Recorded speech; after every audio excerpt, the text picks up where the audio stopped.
वर्णिवेशरमणीय दर्शनं मन्दहासरुचिराननाम्बुजं पूजितं सुरु नरोत्तमैर्मुदा धर्मनन्दनमहं विचिन्तये। असतो मा षड्गमय तमसो मा ज्योतिर्गमय मृत्युर्मा अमृतं गमयः। ओम शांति शांति शांति।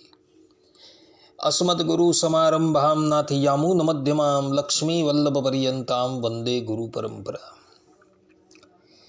આજની જ્ઞાન સભાની અંદર પધારનારા બધા જ ભગવદ્ ભક્તોને વેદાંતાચાર્ય પુરાણ ઇતિહાસાચાર્ય એમએ ફિલોસોફી શાસ્ત્રી રાકેશભાઈના હિતપૂર્વક જય સ્વામિનારાયણ।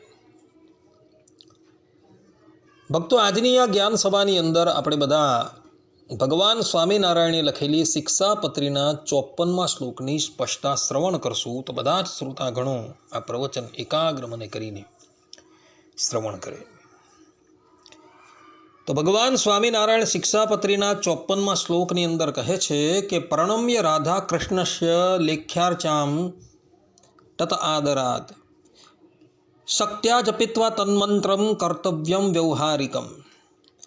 અર્થાત કે તે પછી શ્રી રાધા કૃષ્ણની જે ચિત્ર પ્રતિમા તેનું આદર થકી દર્શન કરીને નમસ્કાર કરીને પછી પોતાના સામર્થ્ય પ્રમાણે શ્રી કૃષ્ણનો અષ્ટાક્ષર મંત્ર તેનો જપ કરીને તે પછી પોતાનું વ્યવહારિક કામકાજ કરવું। આ પ્રમાણે ભગવાન સ્વામિનારાયણે પોતાના સમસ્ત આશ્રિતોને આજ્ઞા આપેલી છે। આ શ્લોકની અંદર મંત્ર શબ્દનો પ્રયોગ કરેલો છે અને જપ શબ્દનો પ્રયોગ કરેલો છે। મંત્ર એટલે શું? તો મંત્ર શબ્દનો અર્થ કરતા શાસ્ત્રજ્ઞો કહે છે કે મનનમ ત્રાણ ધર્મા, અર્થાત કે જેનો જપ કરવાથી મનુષ્ય ત્રાસમાંથી મુક્ત થાય, દુઃખમાંથી મુક્ત થાય તેને મંત્ર કહેવામાં આવે છે। મંત્ર શબ્દનો બીજો પણ અર્થ કરતા કોશકારો કહે છે કે મંત્રયતે ગુપ્તમ પરિભાષ્યતે ઇતિ મંત્ર, અર્થાત કે જેનાથી ઈષ્ટદેવ સાથે મેળાપ થાય, મંત્રણા થાય, રહસ્ય વાર્તા સંભળાય તેને મંત્ર કહેવાય છે। આ પ્રમાણે મંત્ર શબ્દની વ્યાખ્યા શાસ્ત્રજ્ઞોએ કરેલી છે। જપ શબ્દનો અર્થ શું થાય? તો જપ શબ્દનો અર્થ કરતા આપ્તજનો કહે છે કે વિધિ વિધાનપૂર્વક કોઈ મંત્રને અનેક વાર ઉચ્ચારવો તેને જપ કહેવામાં આવે છે। અર્થાત કે વારે વારે કોઈ મંત્રની અનુવૃત્તિ કરવી એને જપ કહેવામાં આવે છે।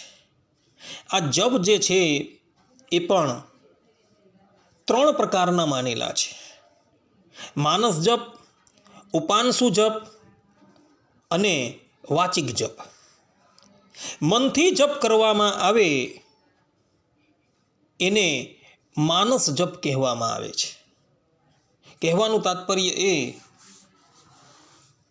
કે મનમાં ને મનમાં ભગવાનના મંત્રોનો જાપ કરવામાં આવે તેને માનસ જપ કહેવામાં આવે છે। હોઠ ફફડાવીને કેવલ પોતાને જ સંભળાય એ રીતે જાપ કરવામાં આવે તેને ઉપાંશુ જપ કહેવામાં આવે છે। અને પોતે મંત્રનું ઉચ્ચારણ કરતા હોઈએ ત્યારે અન્ય વ્યક્તિને પણ એ મંત્ર સંભળાય એ રીતે ઉચ્ચારણ કરવામાં આવે તેને વાચિક જપ કહેવામાં આવે છે। વાચિક જપ કરતાં ઉપાંશુ જપનો મહિમા વધુ છે અને ઉપાંશુ જપ કરતાં માનસ જપની મહત્તા વધુ બતાવવામાં આવેલી છે। એટલે મુમુક્ષુજને હંમેશા માનસ જપનો જ અભ્યાસ કરવો જોઈએ। પરંતુ જપ કરનારાઓએ એક વાતનું ધ્યાન રાખવાનું છે, તે એ કે ઉતાવળથી ક્યારેય પણ જપ કરવાના નથી। કારણ કે જે પણ કોઈક મનુષ્ય ઉતાવળથી ભગવાનના મંત્રોનો જાપ કરે છે એને એ મંત્રોનું ફળ મળતું નથી. ભગવાન સ્વામિનારાયણ લોયાના 8મા વચનામૃતમાં કહે છે કે ઉતાવળી લહર કે માળા ન ફેરવવી. કહેવાનું તાત્પર્ય એ કે ક્યારેય પણ મંત્ર જાપની અંદર ઉતાવળ કરવાની નથી એવું ભગવાન સ્વામિનારાયણ કહી રહ્યા છે. કારણ કે જે પણ કોઈક ભગવદ્ ભક્ત ઉતાવળથી જાપ કરે છે એને એના જાપનું કોઈ ફળ પ્રાપ્ત થતું નથી. આ વાત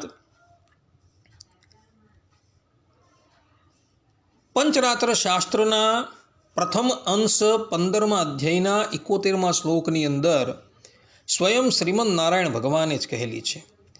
શ્રીમદ નારાયણ ભગવાન કહે છે કે ના યાસેન કર્તવ્યો જપ સ્યાદ વિફલસ્તથા. અર્થાત કે ઉતાવળથી ક્યારેય પણ જપ કરવા નહીં, કારણ કે ઉતાવળથી જપ કરનારાના જપ નિષ્ફળ થઈ જાય છે. માટે ભક્તો, જ્યારે પણ તમે અષ્ટાક્ષર મંત્રનો જાપ કરતા હો કે ષડાક્ષર મંત્રનો જાપ કરતા હો ત્યારે એ જપની અંદર ક્યારેય પણ ઉતાવળ કરવાની નથી. પંચરાત્ર શાસ્ત્રોની અંદર સ્પષ્ટ રૂપે કહ્યું છે કે જે પણ કોઈક મનુષ્ય ઉતાવળથી જાપ કરે છે એને એના જાપનું કોઈ ફળ મળતું નથી. ભગવાન સ્વામિનારાયણે પણ લોયાના વચનામૃતની અંદર સ્પષ્ટ રૂપે કહ્યું છે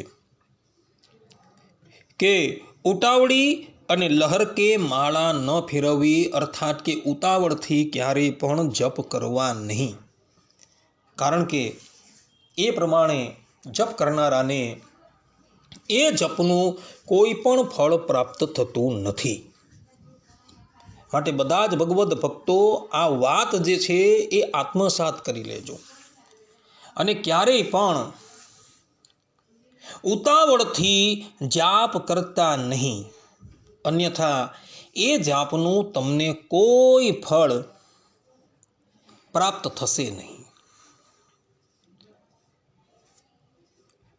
ભગવાન સ્વામિનારાયણે લોયાના વચનામૃતની અંદર જે પ્રમાણે કહ્યું છે અને